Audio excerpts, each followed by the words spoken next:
In this question, we're going to use technology to find some key characteristics of quadratic functions. We're going to be using a TI-84 calculator. You might have a different version of this. It'll be similar, but this will be the general idea. So first thing we're going to do is we're going to click the y is equal to. And it's actually these top buttons are going to be mostly where we're going to be doing our graphing. So you can see we have like window, zoom, trace, and graph, and then these blue ones up here. So those are going to be the main source for our graphing. So let's press y is equal to. Clear out the last example. And then we're going to type in the functions. So we'll type in negative, not minus by the way, negative has to be the first one. So negative. And then for our x, it's going to be up here. So x, and then squared. Now we can press minus 4x minus 3. Okay, so that's in. And now we're just going to press this graph button. So we're going to graph this, and then there you go. So now we can see this really well, but if we couldn't see it very well, what we would have done is we would have had to have like changed the window setting. So if you, and by window I literally mean like the window that we're looking through here. So if you click on window, you can see right now I go for my x minimum goes to -10. Well, what that means is that this left part of the axis goes to -10. There's 10 ticks this way. And if we look at our x max, we were at 10. The scale's at 1. That typically doesn't matter. That's just saying that the ticks are going up by 1. And then we have our y minimum at -10, y maximum at +10. And then these ones aren't really going to be too much of a concern for us. So, okay, back to our graph. So now let's figure out these things. So the coordinate of the vertex. So most of the calculation functions that we're going to use on our calculator are on this blue part here that says calculate. So above the trace button. So we're going to have to press second, trace. It's because that gets us to this calculate part.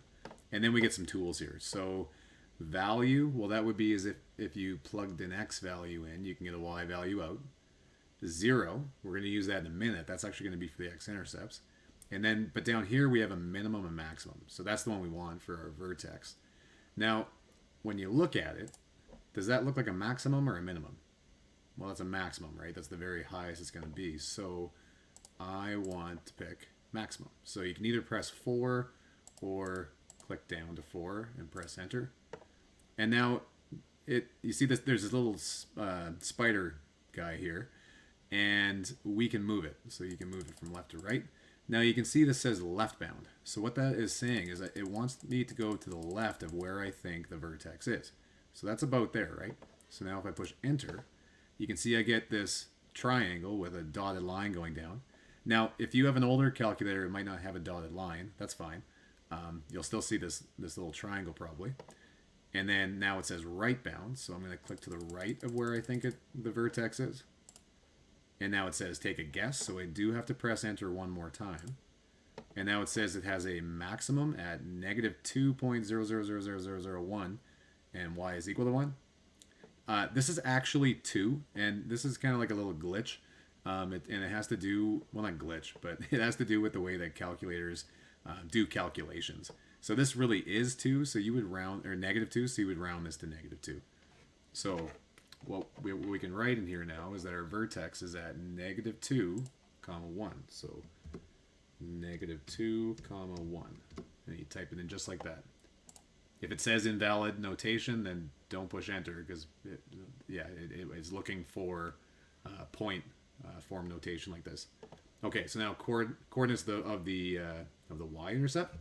Now we can find this with a calculator, but we don't even actually need to, because if you remember from the earlier part of the lesson, the c value, well, that really is our y-intercept. So this -3, that is the y-intercept. So we would have an x value of 0 at the y-intercept, and then our y value would be at -3.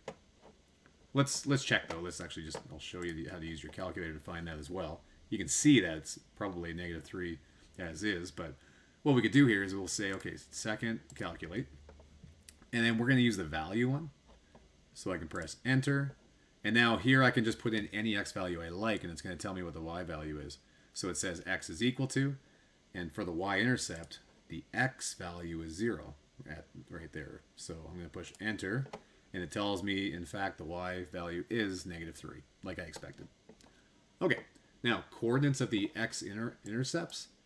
So again, it's going to be under calculate. So I'm going to go second calculate. And now this one is the 0. So why it's called 0 is because the y value is 0 at the x-intercept. But either way, that's our x-intercept. So push enter. And now we got this left bound thing again. And it's really actually similar to the vertex. So what we do is either one of the x-intercepts, what I'm going to do is I'm going to push enter to the left of it first, and then to the right of this x-intercept, so somewhere in there. And now it's going to say take a guess, so I push enter. So the first x-intercept is at -3, 0. And you might have said, well, yeah, it really looks like it goes through there. I could have made that guess. And that's true for this one, but sometimes there'll be like a decimal, so you won't be able to just look at it and know. So in this case, the way we'd write this would be -3, 0. But then we have one more as well, and it wants us to separate that with a comma. So let's go back, and now we'll just do it again. So we'll go second, calculate. I'm going to go to 0, so I can push 2, and then go over to the other one. So now to the left of where I think it is, to the right of where I think it is, I'm going to take a guess. And now this one is at -1, 0. So the way you'll type this is with a comma, right? Because I'm going to separate the points with a comma. That would be -1, 0. And then there you go. Those are both of our x-intercepts. All right, so we have all the, like, we don't really need a calculator anymore to find those pieces, but it's nice to have the graph up. Now we want to know the domain. Well, the domain is all the allowed x values. So in this case, x could be anything, right? This can go on forever to the right. It can go forever to the right, and it'll go forever to the left. So we'd say that really the way this would look is you'd say x is an element of the real numbers, or is, you know, with that fancy E looking symbol. And sometimes that R looks different with another line. But so that's how we'd write it. In our program here, the way we'd write it, it really means the same thing. You can just type in all reals. So it's just all the numbers there. So that means the same thing. The range, well, the range are the allowed y values. So this graph is going to go forever down into the negative direction. Here. Down forever into the negative direction. It's never going to stop. But it does have a max. Like, it's never going to be above that point. Well, and we know what that point is. That was the vertex at -2, 1. So this thing is never going above 1, right? That's as high as it could ever go. It can be 1, but it can't go above 1. So let's type that in. So then we'll type the range would just be y. I see my variable here as y, or you can just type y. And y has to be less than or equal to, you can do that just on your keyboard if you like, or, just trying to be fancy, you can go to the inequality and then just go less than or equal to 1. And then that's good enough for us. Okay, equation of the axis of symmetry. Okay, well, the axis of symmetry is the line that splits this thing right down the middle. That would be this line right here. And it's an equation because it's going to be x is equal to something, right? That's a vertical line, is straight up and down, and it says x is equal to, not y is equal to. And what's it going to be? Well, it's always going to be the x value, -2. So it's going to be x is equal to -2.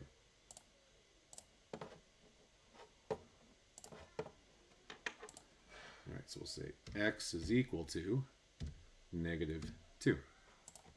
And then we're just left to graph it. So make sure you click the right tool on the bottom, so the one that looks like a parabola. And then you can see by the label here, we have to hit like the vertex and then just one other point. So let's do that. We know where the vertex is. It's at -2, 1. So at -2, 1. And then you can see I can change it, right? Just wants one more point. So an easy one here would be to use our y-intercept at 0, -3. So there you go. Now, that's what I chose to use. We also could have used our one of our x-intercepts as well, because one of our x-intercepts was at -1, 0. So I also could have used that, or we could have used some other point. And I'll remind you how you can find, if you wanted to, another point. We can find all the points. If you go second and then table, that's going to give us a list of all the values. So when x is, let's say, 1, y is -8. So when x is 1, y is -8. And we could have used that as a point as well.